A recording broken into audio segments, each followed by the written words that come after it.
Hey everybody, I hope y'all are doing good. I can't even tell you how many jobs I've had from 2024 to 2026 because it's been so many. That's how unstable my life has been. And I got to a point where I said, you know what, God, I don't want to do this anymore. I don't want to job hop. I want to stabilize my life.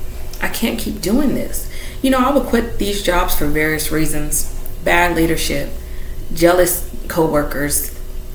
I didn't like the way things were being done in the workplace, etc. I wasn't thinking about the future. I was thinking about the now. I wasn't so concerned about what would happen if I quit these jobs. I was just concerned about my own happiness and what that meant for me.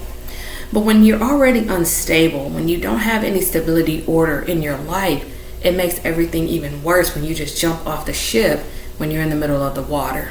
And that's essentially what it was for me every time I quit these jobs cold turkey. I didn't put in a 2-week notice. I didn't let them know. I just up and quit and began to apply to other jobs. And then there were times where I was applying to other jobs while still working the job. And so I was so unstable, y'all. And I had to pull back and say, you know what? Is it really the jobs or is it you? And so that was my moment of looking in that mirror and thinking to myself, why am I this way?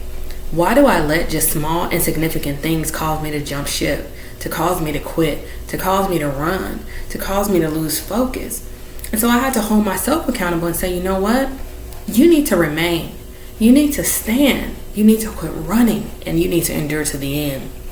And so what I thought was overwhelming, what I thought was too much to bear, it was the exact thing that I needed in order to get stronger in that area. It was the exact thing I needed in order to build my life back up from the ground up. Because every time I jumped off the boat, I had to start all over again. I had to go through the interview process again. I had to wait to see if they were even going to give me a chance, or wait for the rejection email. And I was met with a lot of rejection. I was met with so many rejections that I got to the point where I said, God, you know what? I don't want to do this anymore. But I had forgotten God had opened up so many doors for me, so many opportunities for me.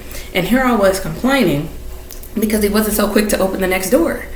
Because he knew you're just going to jump ship again. You're just going to jump off the boat in that one just as soon as something doesn't go your way. So I had to realize, that is pretty selfish of me. That's pretty immature of me. I need to be still. When I think about those that came before us, they were at jobs 20, 30 years. They were stable. They didn't just jump because they were having a bad day. They didn't just quit because the boss looked at them a certain way or the coworkers were being messy, They remained. They stayed, you see?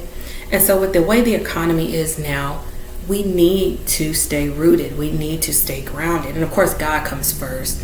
He is the one who opens doors and closes doors. But at the same time, you got to ask yourself, how many jobs have I had in the past 2 years? In 1 year. And if it's more than 2 or 3, you got to get your life stable. No job is perfect. And some of you may be in a field that you really enjoy. You really like what you're doing, right? But you're still considering other possibilities, but you're not leaving that job until another one lines up. That's the smart move. And then there are some of you where God has literally told you himself, it's time to quit, it's time to go. But you're afraid because you don't know what's coming next, okay? So all of us are in different seasons of our lives, but the main thing should be obeying God. So I pray that this video reaches who it's meant to reach. Don't worry if you've just been job hopping, you don't have stabilization in your life, you're still trying to figure out why you're even here. Continue to seek God. You're not alone. Don't give up, and he's going to help you. God bless you.